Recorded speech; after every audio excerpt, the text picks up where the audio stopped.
Hello மக்களே, மகாத்மா காந்தி இந்தியாவோட தேசிய தந்தை. அகிம்சை சத்தியகிரகம்னு இவரை பற்றி ஸ்கூல் புக்கில் இருந்து வாட்ஸ்அப் ஸ்டேட்டஸ் வரைக்கும் ஏகப்பட்ட பாசிட்டிவ் விஷயங்களை நம்ம படிச்சிருப்போம். ஆனால் ஒரு மனுஷன் மகாத்மாவாக ஆகிறதுக்கு முன்னாடி அவரோட வாழ்க்கையில் சில அதிர்ச்சியான பக்கங்களும் இருந்திருக்குது. இன்னைக்கு வீடியோவில் நம்ம பார்க்க போகிறது காந்தியை தப்பாக காட்டணும் அப்படின்றதுக்காக இல்லை, ஒரு வரலாற்று நாயகனோட இன்னொரு முகத்தையும் தெரிஞ்சுக்கணும் அப்படின்றதுக்காக தான்.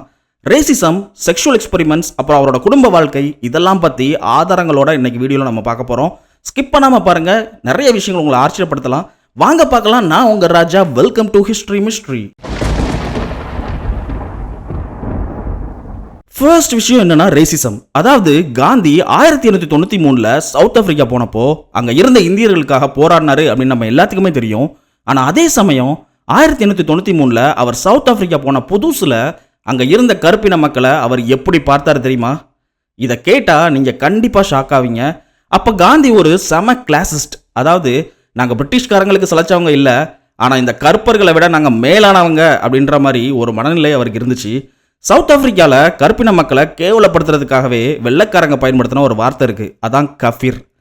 இன்னைக்கு தேதியில் அந்த வார்த்தையை அங்கே யாராவது சொன்னால் ஜெயிலுக்கே போயிடலாம், அவ்வளவு மோசமான கெட்ட வார்த்தை அது. ஆனால் காந்தி அவரோட ஆரம்ப காலங்களில் லெட்டர்ஸில் இந்த வார்த்தையை ரொம்ப சாதாரணமாக பயன்படுத்தியிருக்கிறாரு. அவர் என்ன எழுதினாரு தெரியுமா? இந்த நாட்டில் இருக்கிற கருப்பர்கள், அதாவது கஃபீர்ஸ், ரொம்ப அநாகரிகமானவங்க, அவங்க மிருகங்க மாதிரி வாழ்கிறாங்க, அவங்களுக்கு ஒரே ஒரு வேலை தான் தெரியும், அது பிழைப்புக்காக கஷ்டப்படுறது மட்டும்தான் அப்படின்ற மாதிரி ரொம்ப தரக்குறைவாக எழுதியிருக்கிறாரு. ஆக்சுவலாக காந்தி எதுக்காக போராடினாரு அப்படின்னு இப்போதான் நமக்கு புரியுது. அவர் எல்லாரும் சமம் அப்படின்றதுக்காக போராடல, எங்களை, அதாவது இந்தியர்களை இந்த கருப்பர்களோட சேர்த்து ஒரே இடத்துல வைக்காதீங்க அப்படின்றதுக்காக தான் போராடி இருக்கிறாரு. இதுக்கு ப்ரூஃபா ஒரு விஷயம் இருக்கு. அதாவது போஸ்ட் ஆஃபீஸில் முன்னாடி வெள்ளைக்காரங்க காலத்தில் அவங்க போகிறதுக்கு ஒரு வழி இருந்துச்சு, கருப்பர்கள் போகிறதுக்கு ஒரு வழி இருந்துச்சு. இந்தியர்களை கருப்பர்களோட வழியில் போக சொன்னதுக்கு காந்தி பயங்கரமாக சண்டை போட்டிருக்காரு. நாங்கள் நாகரிகமானவங்க, எங்களை அவங்களோட மிக்ஸ் பண்ணாதீங்க அப்படின்ற மாதிரி லெட்டரில் எழுதியிருக்கிறாரு. அது மட்டும் இல்லை, ஒரு முறை காந்தி ஜெயிலுக்கு போனப்போ கருப்பின கைதிகளோட ஒன்றா இருக்க வேண்டிய நிலை வந்திருக்குது. அப்போ அவர் அவங்க ரொம்ப அழுக்கானவங்க, மோசமானவங்க, அவங்களோட எங்களை வச்சது ரொம்ப கஷ்டமாக இருக்குது அப்படின்ற மாதிரி வருத்தப்பட்டு எழுதியிருக்கிறாரு. காந்திக்கு அப்போது வெள்ளைக்காரங்க மேலே ஒரு தனி மரியாதை இருந்துச்சு. 1906 பாம்பாதா கிளர்ச்சி, அதாவது பம்பாத்தா ரெபலியன் அப்படின்னு சொல்லுவாங்க, அது நடந்தப்போ அங்கே இருந்த கருப்பின மக்கள் பிரிட்டிஷ் ஆட்சிக்கு எதிராக போராடினாங்க. அப்போ காந்தி யாருக்கு சப்போர்ட் பண்ணார் தெரியுமா? பிரிட்டிஷ் கவர்மெண்ட்டுக்கு. பிரிட்டிஷ் ஆர்மியில் அடிப்பட்ட வெள்ளைக்காரங்க வீரர்களை தூக்கிட்டு போய் ட்ரீட்மெண்ட் கொடுக்க ஒரு இந்திய ஆம்புலன்ஸ் படையையே அவர் உருவாக்குனார். ஏன்னா இப்படி பண்ணுறது மூலமாக வெள்ளைக்காரங்க மனசில் இடம் பிடிச்சி இந்தியர்களுக்கு மட்டும் சில சலுகைகளை வாங்கலாம் அப்படின்ற மாதிரி அவர் நம்பினார். சரி மக்களே, இதை பற்றி இப்போ ஏன் பேசணும் அப்படின்ற மாதிரி நிறைய பேர் நினைக்கலாம். இதை பார்க்கும்போது நமக்கு கோபம் கூட வரலாம். ஆனால் இந்த காந்தி தான் 20 வருஷம் கழிச்சு இந்தியாவுக்கு வந்தப்போ தீண்டாமை ஒரு பாவம் அப்படின்ற மாதிரி போராடினாரு. ஒரு மனுஷன் ஆரம்பத்தில் ஒரு இனவரினா இருந்து அப்புறம் எப்படி தன்னை மாற்றிக்கிட்டு உலகமே போற்ற ஒரு தலைவராக மாறினாரு அப்படின்றது தான் இங்கே முக்கியமான விஷயமே. ஆனால் காந்தி எடுத்த எடுப்புலாம் மகாத்மாலாம் இல்லை மக்களே. அவரோட ஆரம்ப கால பக்கங்கள் ரொம்பவே டார்க்கானது தான். ரெண்டாவதாக நம்ம இப்போ பேச போகிற விஷயம் ரொம்ப சென்சிட்டிவானது. காந்தி அவரோட 70 வயசு இருந்தப்போ, அதாவது 1940களோட கடைசியில் பிரம்மச்சாரிய சோதனை அப்படின்ற பேரில் சில வினோதமான காரியங்களை செஞ்சார். இது எப்படின்னா, நெருப்புக்கு நடுவில் இருந்தாலும் சுடாமல் இருக்கேனா அப்படின்னு செக் பண்ணுற மாதிரியான ஒரு விஷயம்.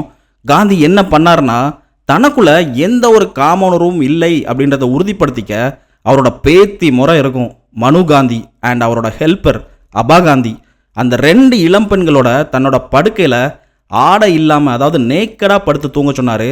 காந்தி இதை தப்பாக நினைக்கல. அவர் என்ன சொன்னார்னா, நான் ஒரு தாயை போல இந்த பெண்களை பார்க்கிறேன், இப்படி இருக்கும்போது எனக்குள்ள எந்த சலனமும் வரலனா நான் உண்மையான பிரம்மச்சாரின்னு சொல்லியிருக்கிறாரு. இங்கே பல கேள்விகள் எழும்புது மக்களே. காந்தி ஒரு மிகப்பெரிய தலைவர். அவர் ஒரு விஷயத்த சொன்னால் அந்த இளம்பெண்கள் வேணாம்னு சொல்ல முடியுமா? அவங்க மேலே இது ஒரு உளவியல் ரீதியான, அதாவது சைக்காலஜிக்கல் ப்ரெஷர் ஏற்படுத்தலையா? இது ரகசியமாக நடக்கல மக்களே. ஆசிரமத்தில் இருக்கிற எல்லாருக்கும் இது தெரிஞ்சுதான் நடந்துச்சு. ஆனால் இது இந்திய கலாச்சாரத்துக்கும் ஒழுக்கத்துக்கும் எதிரானது அப்படின்ற மாதிரி பல பேர் அப்போவே சத்தம் போட்டாங்க. இந்த விஷயத்தில் காந்தியோட நெருங்கிய நண்பர்கள் கூட அவருக்கு சப்போர்ட்டே பண்ணல. இதுக்கு எக்ஸாம்பிள் சொல்லணும் அப்படின்னா, சர்தார் பட்டேல் அவர் லெட்டர் எழுதியிருக்கிறாரு. அதாவது, பாபு நீங்கள் பண்ணுறது பெரிய தப்பு, இது நம்ம இயக்கத்தையே அசிங்கப்படுத்தும் அப்படின்ற மாதிரி அந்த லெட்டரில் குறிப்பிட்டிருக்கிறாரு.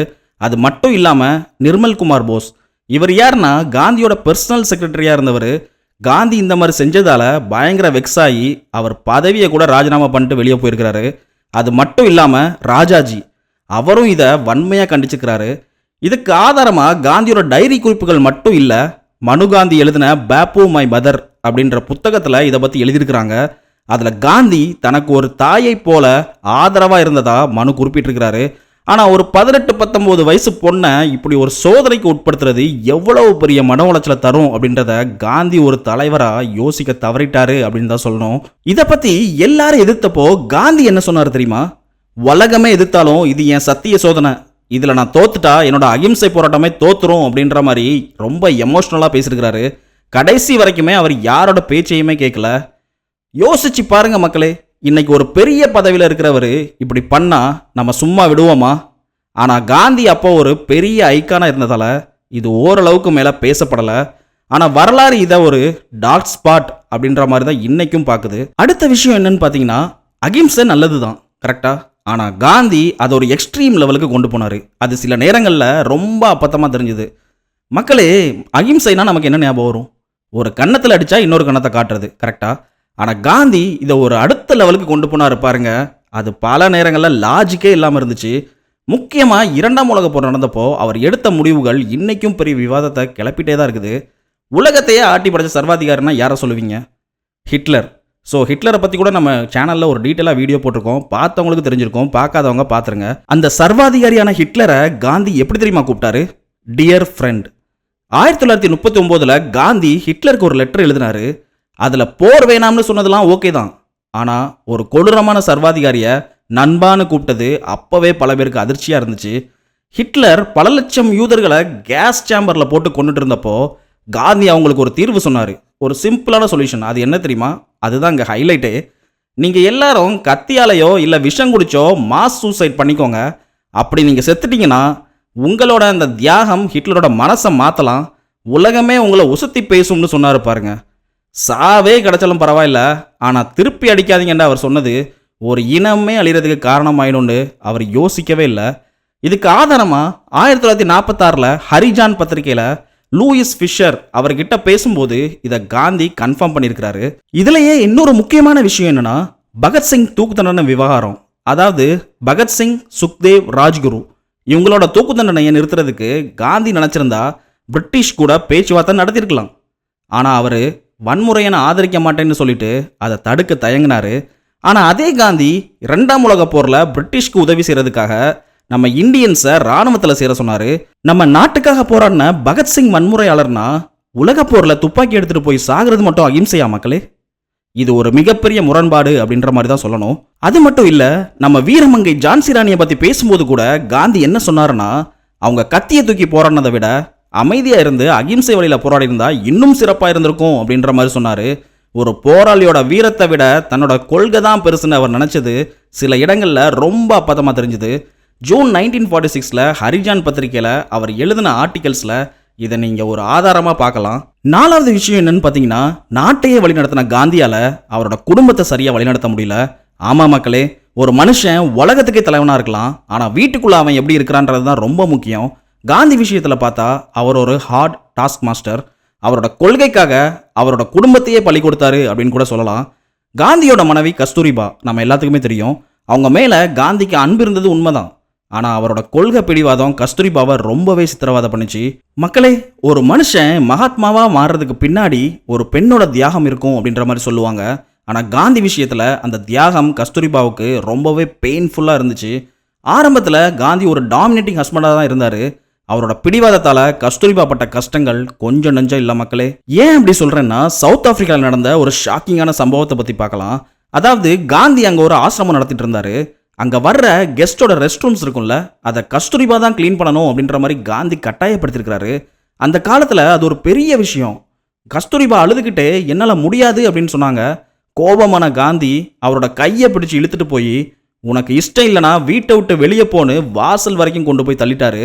இதை காந்தியே தன்னோட சத்திய சோதனை, அதாவது மை எக்ஸ்பெரிமெண்ட்ஸ் வித் ட்ரூத் அந்த புத்தகத்தில் ஒத்துட்டு இருக்கிறாரு. நான் ஒரு மோசமான கணவனாக நடந்திருக்கிறேன் அப்படின்ற மாதிரி அவரே எழுதியிருக்கிறாரு. அது மட்டும் இல்லை மக்களே, எந்த ஒரு பொண்ணுக்கும் அவங்களோட நகைகள் மேலே அவங்களுக்கே ஒரு தனி பாசம் இருக்கும் கரெக்டாக. ஆனால் காந்தி சவுத் ஆப்பிரிக்கால இருந்து கிளம்புறப்போ அங்க இருந்த மக்கள் கஸ்தூரிபா மேல இருந்த அன்புல அவங்களுக்கு அன்பளிப்பாக கொடுத்த தங்க நகைகள் அதை பொது சேவைக்கு நீ கொடுக்கணும் அப்படின்ற மாதிரி சொல்லிட்டாரு. இது என் மருமகளுக்கும் உதவும், அவங்களுக்கு நான் கொடுக்கணும் அப்படின்ற மாதிரி அவங்க கெஞ்சினாங்க. என் கூட இருக்கணும்னா உனக்கு எந்த சொத்தும் இருக்கக்கூடாது அப்படின்னு சொல்லி அந்த நகைகளை வலுக்கட்டாயமாக பிடிங்கிட்டாரு. பாவம் கஸ்தூரிபாவுக்கு அதில் மனசே இல்லை. காந்திக்கு மேல்நாட்டு கல்வி மேலே ஒரு பெரிய வெறுப்பு இருந்துச்சுன்னு நம்ம எல்லாருக்குமே தெரியும். ஆனால் அதோட பாதிப்பு கஸ்தூரிபா மேலேயும் விழுந்துச்சு. கஸ்தூரிபாவுக்கு பெருசாக எழுத படிக்கலாம் தெரியாத மக்களே. காந்தி அவங்களுக்கு சொல்லித்தரேன்னு சொன்னார். ஆனால் அவரோட பிஸியான வேலைகளுக்கு நடுவில் அதை அவர் செய்யவே இல்லை. ஒரு பாரிஸ்டருக்கு மனைவியாக இருந்தோம், என்னால் ஒரு லெட்டர் கூட எழுத முடியலையே அப்படின்ற ஆதங்கம் கஸ்தூரிபாவுக்கு கடைசி வரைக்கும் இருந்தது. அது மட்டும் இல்லாமல் காந்தி எப்பெல்லாம் டயட் எக்ஸ்பெரிமெண்ட் பண்ணுறாரோ அப்போல்லாம் கஸ்தூரிபாவும் அதையே சாப்பிடணும் அப்படின்ற மாதிரி கட்டாயப்படுத்துவார். உப்பு இல்லாமல் சாப்பிட்றது, வெறும் பழங்களை மட்டும் சாப்பிட்றதுன்னு அவர் என்னெல்லாம் ஃபாலோ பண்ணுறாரோ அதுவும் கஸ்தூரிபா ஃபாலோ பண்ணணும் அப்படின்ற மாதிரி அவங்க மேலே திணிச்சாரு. அவங்க உடம்புக்கு முடியாமல் இருந்தப்போ கூட காந்தி சொன்ன அந்த இயற்கை வைத்தியம் இருக்குல்ல, அதுதான் அவங்கள ரொம்ப கஷ்டப்படுத்துச்சு. இது எல்லாத்தையுமே விட ஒரு எக்ஸ்ட்ரீமான விஷயம் என்னன்னா, ஆகா கான் பேலஸ் சிறையில் இருந்தப்போ கஸ்தூரிபாவுக்கு பயங்கரமான நிமோனியா அட்டாக் வந்துச்சு. அப்போ டாக்டர்ஸ் பென்சிலின் ஊசி போட்டால் அவங்க பிழைக்க வாய்ப்பு இருக்கு அப்படின்ற மாதிரி சொன்னாங்க. உடம்புல அந்நிய பொருட்கள், அதாவது ஃபாரின் கெமிக்கல் செலுத்தக்கூடாது, இயற்கை வைத்தியம் தான் முக்கியம் அப்படின்ற மாதிரி காந்தி பிடிவாதமாக தடுத்துட்டாரு. அந்த ஊசி போடாததுனால கஸ்தூரிபா காந்தி அவரோட மடியிலேயே இறந்தே போயிட்டாங்க. இதுல ஒரு பெரிய கொடுமை என்னன்னா மக்களே, கொஞ்ச நாள் கழிச்சு காந்திக்கு மலேரியா வந்தப்போ அதே அந்நிய பொருளான குயினின் மருந்தை அவர் எடுத்துக்கிட்டாரு. தன் உயிருக்கு ஒண்ணுன்னா ஒரு நியாயம், மனைவி உயிருக்கு ஒரு நியாயம்னு அப்பவே விமர்சனம் வந்துச்சு. இதுக்கு ஆதாரமா இதை பத்தி அவரோட பேரன் ராஜ்மோகன் காந்தி எழுதின த குட் போட்மேன் அப்படின்ற புத்தகத்துல குறிப்புகள் இருக்குது. யோசிச்சு பாருங்க மக்களே, இன்னைக்கு இருக்கிற ஒரு மாடர்ன் பொண்ணால இதெல்லாம் தாங்கிக்க முடியுமா? ஆனால் கஸ்தூரிபா அமைதியாக எல்லாத்தையும் சகிச்சுக்கிட்டாங்க. காந்தி மகாத்மாவா உருவெடுத்ததுக்கு அவரோட அறிவை விட கஸ்தூரிபா சிந்தின கண்ணீரும் ஒரு முக்கியமான காரணம் தான் சொல்லணும். சரி, கஸ்தூரிபா தான் இவ்வளோ கஷ்டப்பட்டிருப்பாங்கன்னு பார்த்தா காந்தி தன் பசங்களை கூட ஸ்கூலுக்கு அனுப்பவே இல்லை. நானே உங்களுக்கு சொல்லித் தருவேன்னு சொன்னார். ஆனால் நாட்டுப்பணியில் பிஸியாக இருந்ததுனால பசங்க கல்வியறிவு இல்லாமல் போனாங்க. இதனால் அவரோட மற்ற மகன்களான மணிலால், ராம்தாஸ், தேவ்தாஸ் இவங்க எல்லாருக்குமே அவர் மேல ஒரு தீராத கோபம் கடைசி வரைக்குமே இருந்துச்சு. இது மட்டும் இல்ல, காந்திக்கும் அவரோட மூத்த மகனான ஹரிலாலுக்கும் ஒரு பெரிய ஈகோ கிளாஷ் இருந்துச்சுன்னே சொல்லலாம். ஹரிலாலுக்கு லண்டன் போய் பாரிஸ்டர் ஆகணும்னு ஆசை.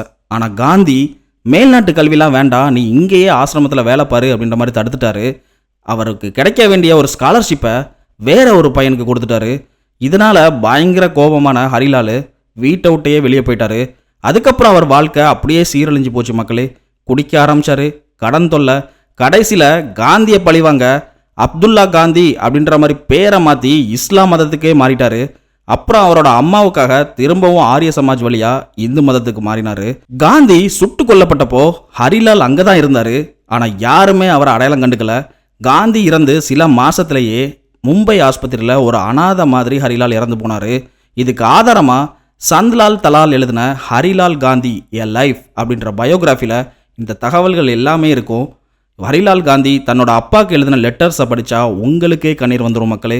சுருக்கமாக சொல்லணும் அப்படின்னா, ஒரு தலைவராக காந்தி ஜெயிச்சிருக்கலாம், ஆனால் ஒரு அப்பாவாக அவர் ரொம்ப ஸ்ட்ரிக்டாக இருந்ததால் அவரோட குடும்பமே சிதைஞ்சு போச்சு.